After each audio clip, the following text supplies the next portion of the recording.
The mystery of In Train, Unveiled. Hey there, English learners. Today, we're diving into a phrase that might have left some of you scratching your heads: in train. Have you ever come across it? If you're curious about its meaning and how to use it, stick around. In train isn't about a mode of transportation, even if it does bring to mind images of locomotives and railway tracks. The phrase has an older origin. In train essentially means in progress or underway. It has its roots in the old usage where train referred to a sequence or a series of events.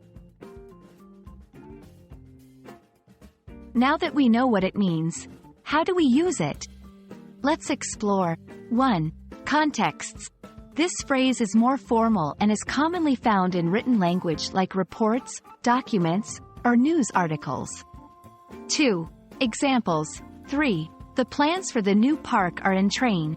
4. Several investigations are currently in train to determine the cause of the accident. Remember, using in train adds a touch of formality. So, while it's okay to use it in professional settings or writing, it might sound a bit out of place in casual conversations. While in train is a nifty phrase, it can lead to confusion if not used correctly. Let's look at a few things to avoid. 1. Don't literalize it. Avoid using it in contexts related to actual trains. For example, I am in train to New York would be incorrect. Instead, say, I am on the train to New York. 2. Don't overuse.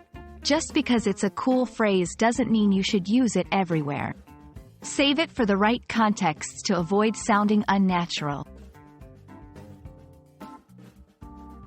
And there we have it. In train, decoded. Remember, English is full of such intriguing phrases, and every time you master one, you get a step closer to fluency. I hope this explanation cleared up any confusion, and next time you come across in train, you'll know exactly what it means. Until next time, happy learning!